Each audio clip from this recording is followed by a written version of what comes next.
from your typical week to be on the Beverly Hills City Council?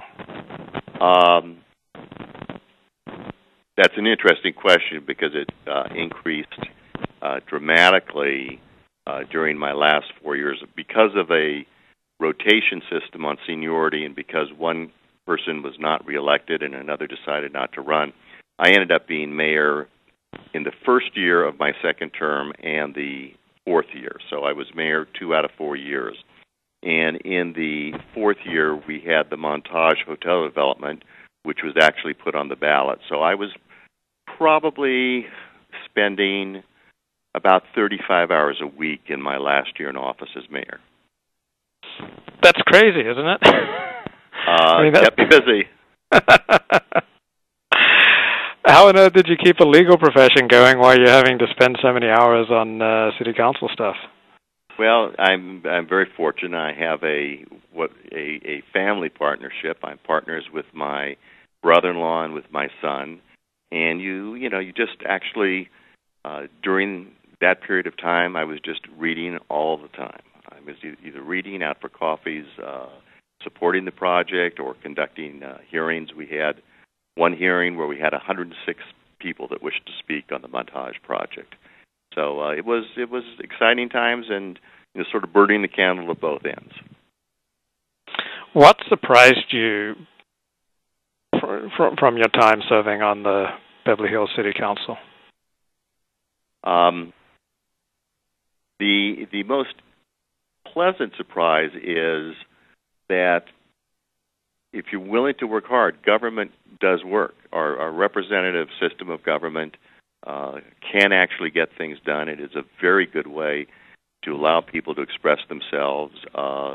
We're fortunate in that we're a moderately small city, and people will come to council meetings. They will complain about potholes, garbage, trash, traffic, water bills, and people, by and large, if you try to explain to them what's going on and why their utility bill is higher than what it was last year, they may not be pleased that the utility bill is higher at the end of the day, but they will listen to you. So I have a lot of faith in government, having had this experience, because I think it does work. How involved are Beverly Hills people in Beverly Hills city government? I think, as is common with most communities, large and small, there is a group that are extremely involved. These are the individuals that you see there, if not every council meeting, certainly every other one or every third one. And these are the people that are keeping on top of all of the issues. Generally speaking, the community, if it is a major issue, such as the Montage Hotel project or other major projects, do participate actively, in the elections and do get interested. So I think we are an involved community, and that's also very fortunate. How do you put up with listening to so many fools? I expect you had to listen to a lot of people who I'm sure you thought to yourself, this person's a fool. How does one do that? Well, what you do is, if you run for government and you're lucky enough to win and be an elected official, the first thing you have to recognize and be willing to do is to say, we're in a democracy. Everyone has a right to speak. And it's your obligation to listen. And you may even be surprised because you may learn something from the person speaking. Sometimes, in all honesty, it does get tiring. But that's your job, and that's what you signed up for. So there are limitations. For example, when we had the 106 speakers, I was mayor, so I controlled the meeting, and I, at the beginning of the meeting, patiently explained to everyone that rather than the normal 3-minute limitation, because of the number of people, I was going to cut it down to 2 minutes, simply because it's not fair for those at the end of the line to wait till 10, 11, 12 o'clock at night and not get a chance to speak. And you can just do the math, 3 minutes times 106 versus 2 minutes times 106, and it's still a long time. But you do listen. People have a right to have their say, and it's probably the greatest safety valve we have. What were some of the smartest and what were some of the dumbest things that you did while you were on the city council? Hopefully we didn't do anything too dumb. We had a really good council. Yeah. And one of the things that I think generally kept us on the right track and moving forward, we had a superb professional staff.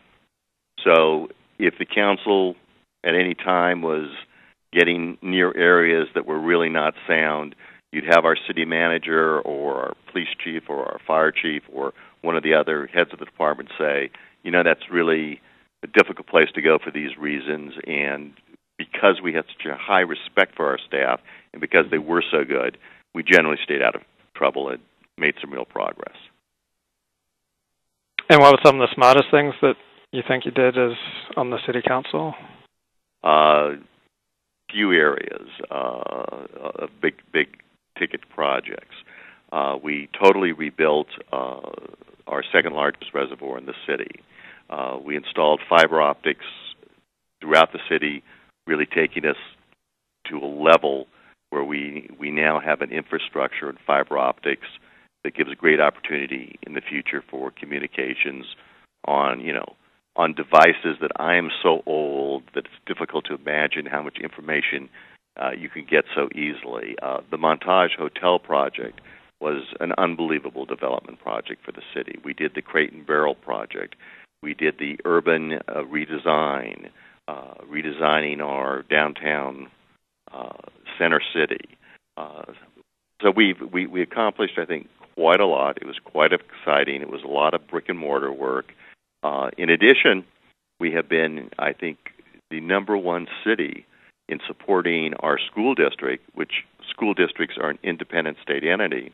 But percentage-wise, I think Beverly Hills gives higher percent per pupil support monetarily to the schools than any other city in the state. Wow.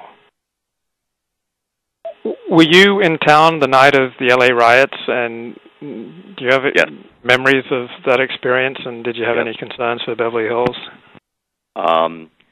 It was very interesting. On the evening of the riots, my office was mid-Wilshire, and I actually watched an incident of vandalism across the street involving Bank of America.